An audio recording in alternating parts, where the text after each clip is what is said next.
Maisha yanamhitaji Mungu kwa sababu Mungu ni nguvu zetu. Mungu ni nguvu zetu. Kwa hiyo tunapoingia mahali kokote lazima tumtambue Mungu kama nguvu zetu. Maana yake Mungu ni uwezo wetu. Kitabu kile cha Zaburi sura ile ya 18 kuanzia mstari wa kwanza anasema, wewe Bwana ni nguvu zangu, ninakupenda sana. Kwa hiyo kwa nini kwenye maisha tunamhitaji Mungu? Tunamhitaji Mungu kwa sababu Mungu ni nguvu zetu. Jambo la pili la muhimu sana, maisha yanahitaji nini? Ninaomba unisikilize vizuri sana. Mtu yeyote unayesikiliza ujumbe huu, naweza kuwa mwanaume, mwanamke, kijana na mtu awaye yote. Jambo la pili, maisha yanahitaji nini? Maisha yanahitaji nidhamu. Na hii ninaomba niweke vizuri sana, hasa kwa wewe kijana ambaye unasikiliza ujumbe huu, au baba mama unayesikiliza ujumbe huu. Nitaeleza vitu kwa kina na vizuri ili uweze kunielewa vizuri. Kwenye maisha kuna mambo yanahitaji nidhamu. Kwa hiyo jifunze sana nafasi ya nidhamu kwenye kila hatua ya maisha yako. Iwe ni mafanikio yanahitaji nidhamu. Chochote kile unachokitamani kwenye maisha yako, lazima ujifunze kuwa hivi vitu vinahitaji nidhamu. Maisha yasiyokuwa na nidhamu maana yake ni maisha yasiyo na mipaka. Tunapoiongelea nidhamu, tunaongelea mipaka. Na tunapoongelea mipaka, mipaka imebeba mambo yafuatayo, au nidhamu imebeba mambo yafuatayo. Namba moja, heshima yako iko kwenye mipaka yako. Lakini cha pili, maono yako kutimia yanasaidiwa sana na mipaka uliyoiweka. Kukosekana kwa mipaka kwenye maisha yako au kukosekana kwa nidhamu. Namba mbili, tunapoiongelea nidhamu tunaongelea utaratibu. Maisha yasiyo na utaratibu ni holela. Kwa hiyo maisha yako kukosa utaratibu, unakuwa umeruhusu kila kitu kiingie kwenye maisha yako na kitoke kwenye maisha yako. Kama ambavyo unapokuwa polini. Polini ni sehemu ambayo nyoka wanaingia, wadudu wanaingia, vitu fulani vinaingia. Kwa hiyo kuna watu maisha yao kwa sababu ya kukosa nidhamu, wameruhusu machafuko na uharibifu wa kila aina kuingia kwenye maisha yao. Kuna watu wanaishi kwenye maisha ya dhambi, sio kwamba Mungu ametaka waishi kwenye maisha ya dhambi, lakini kwa sababu wamekosa mipaka halisi katikati ya maisha yao. Kukosa nidhamu, moja nimesema ni kukosa mipaka. Kukosa nidhamu, mbili ni kukosa utaratibu. Maisha yasiyokuwa na utaratibu ni hewa, ni maisha hewa. Paulo anasisitiza kwenye Wakorintho wa kwanza sura ile ya 14 mstari wa 40, mambo yote na atendeke kwa utaratibu. Kwa hiyo pasipo kuwepo kwa utaratibu, maisha hayapo. Tunapaswa tusimame kwenye utaratibu na tuenende sawasawa na nidhamu zinazoweza kuguide au kuongoza maisha, na hapo ndipo tutakapoona kufanikiwa. Ninaomba nitaje nidhamu za muhimu sana. Maisha yako yanapaswa awe na nidhamu kwenye maeneo gani? Kwa sababu si kila mahali unapaswa uwe na nidhamu. Lazima uelewe kipaumbele cha nidhamu zako zinapaswa kuwa ni nini. Jambo la kwanza, maisha yako unapaswa uwe na nidhamu ya chakula. Si kila mahali tu unafika mahali umekaribishwa vyakula unakula. Umefika tu mahali na ulikuwa umefunga, unajikuta tu unakula. Kukosa nidhamu ya vyakula itakufanya usiwe na muda na Mungu. Kukosa nidhamu ya vyakula itakufanya ukose heshima mbele za watu. Unaenda mahali unagombania vyakula. Hiyo ni moja ya kitu kinachoondoa heshima yako. Inafika tu mahali umewekewa chakula unaanza kugomba. Mbona kidogo, mbona kidogo, na wala hujatoa hela yoyote. Sasa lazima ujifunze chakula kina nafasi kubwa sana ya kuharibu hatima yako. Kwenye kitabu cha Mwanzo tunaona habari za Esau na Yakobo.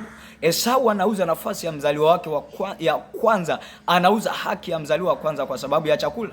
Kwa hiyo chakula kinaweza kikanunua hatima yako. Lazima ujifunze kuwa na nidhamu ya chakula. Ukifika mahali, mojawapo ya kitu kitakachotunza heshima yako ni wewe kuwa kwenye nidhamu ya masuala ya vyakula. Lakini jambo la pili, lazima uwe na nidhamu ya mavazi. So kila kitu cha kuvaa kwa sababu ni fashion.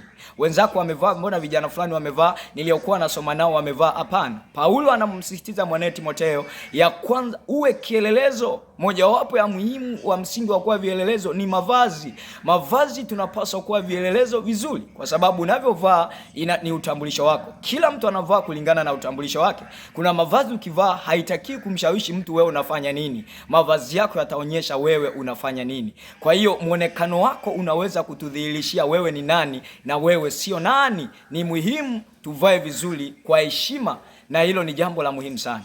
Maisha yanahitaji nidhamu ya mavazi. Kuna watu watakuheshimu kwa sababu ya muonekano wako, na kuna watu watakudharau kwa sababu ya muonekano wako. Lakini jambo la tatu, nidhamu gani ambayo inapaswa iwe kwenye maisha yako? Unapaswa uwe na nidhamu ya kinywa, mdomo. Maandiko anasema wametegwa kwa maneno ya vinywa vyao na wamekamatwa kwa maneno ya vinywa vyao. Mithali sura ile ya 6 mstari wa 2. Mdomo wako una nafasi kubwa sana ya kuyaharibu maisha yako. Mdomo wako una nafasi kubwa sana wa kuyajenga maisha yako. Tunaona Mungu aliumba vitu kwa kusema.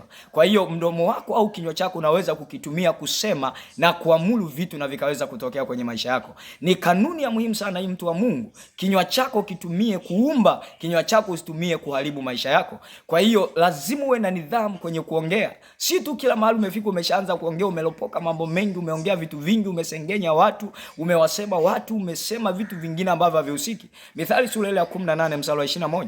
Maandiko anasema uzima na mauti huwa katika uwezo wa ulimi, na yeye aupendaye atakula matunda yake.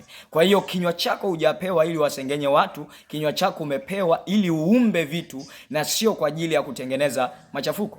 Namba 4 ni nidhamu ipi unayohitaji kwenye maisha yako? Unahitaji nidhamu ya fedha.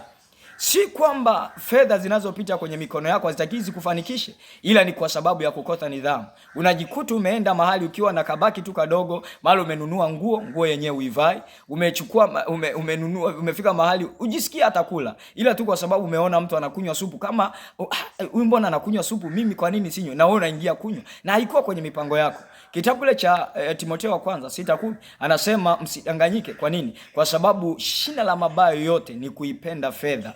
Usikubali kujiuza kwa sababu ya fedha. Kubali kuwa na nidhamu kwenye fedha unayoipata. Fedha yako inapaswa ihusike kwenye ufalme wa Mungu. Anasema utafuteni kwanza ufalme wake, Mathayo 6:33, na hayo mengine mtaweza kudhidishiwa. Chochote unachokipata sio kwa ajili yako, unakipata kwa ajili yako, kwa ajili ya Mungu na kwa ajili yako. Kwa hiyo nidhamu ya kwanza lazima ya fedha, usiruhusu fedha ikutawale, ruhusu fedha kuitawala. Fedha haipaswi kukuendesha, fedha inapaswa uiendeshe. Na jambo la mwisho nimalize kwa kusema, maisha yanahitaji nidhamu ya kuambatana.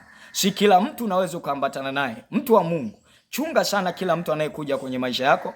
Chunga sana kila mtu anayeonekana kwenye maisha yako. Ana nafasi ya kuleta kitu kibaya, ana nafasi ya kuleta kitu kizuri. Anaweza kaja mtu ambaye ukamfungulia mlango. Maandiko anasema nenda na wenye hekima nao utakuwa na hekima. Mtu unayeambatana naye anatosha kutueleza wewe ni nani na wewe sio na nani. Anatosha kutueleza unapaswa ufanye nini ama usifanye nini.